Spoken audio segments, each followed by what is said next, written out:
to this generation because of social media and whatever. Transparency. It's Darin. Darin McClure. It's authenticity is what it is. Authenticity, absolutely. You know, there's 1 billion people on Facebook. 530 million tweets a day. What do they do? I don't know. Is that their whole life? Yes. But be that as it may, so the important thing There's Darin and is, Lisa. you know, honesty, they used to say honesty is the best policy. Well, right now it's the only policy. Even if it doesn't come from your heart and soul, you better be honest. Because you've seen what's happened out in the world. You've seen the Arab Spring. You've seen what happened to that little unfortunate congressman in New York who got busted. You've seen what every comment that every political candidate makes, what happens to them. It's crazy. So you better be honest. Okay, now, let me add in on this.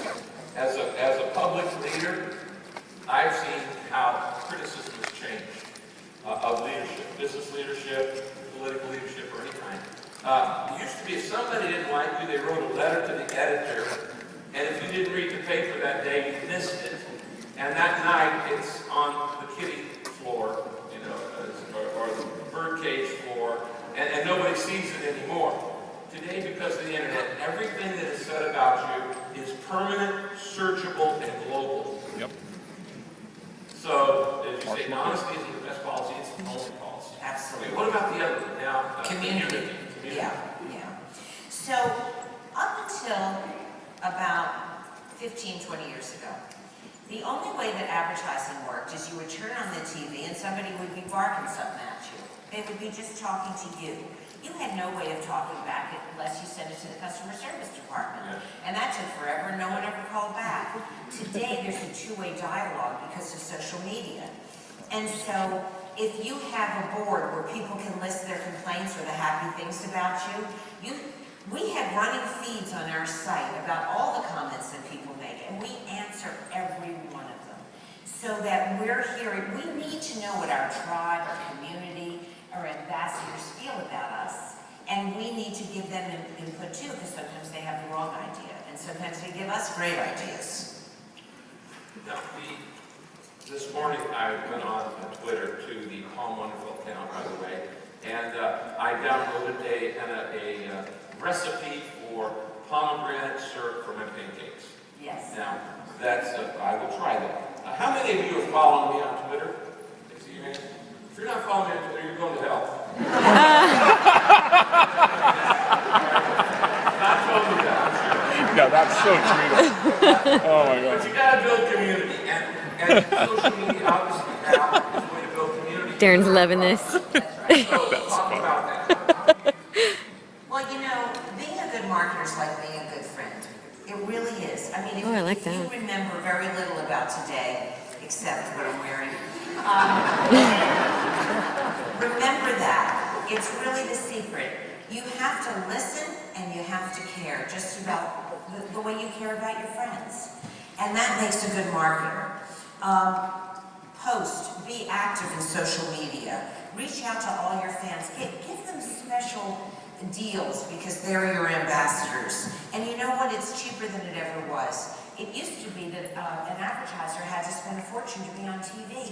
But now you can be on social media for hardly anything, and your Facebook account is almost free.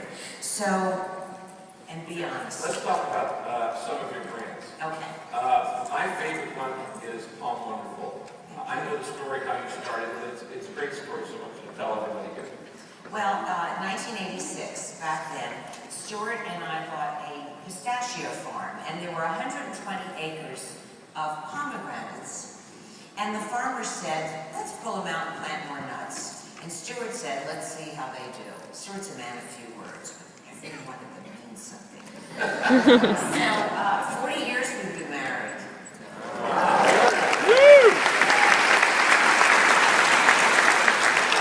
I was 6, I know there's a law somewhere, but it worked out.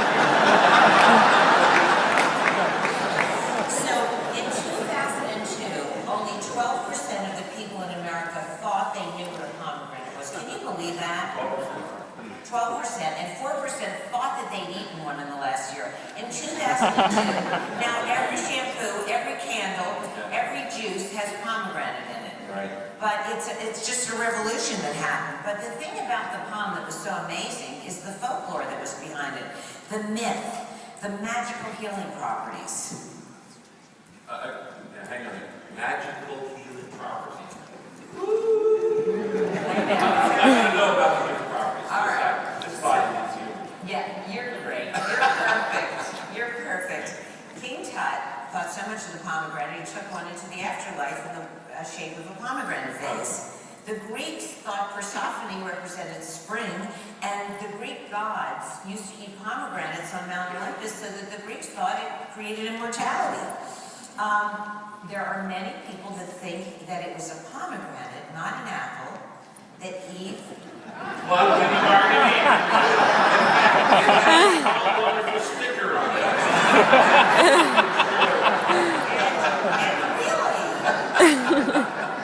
And so I'm going to show you an ad or two. I'm going to show you a couple billboards and an ad about one of the Greek mythology. Okay, great.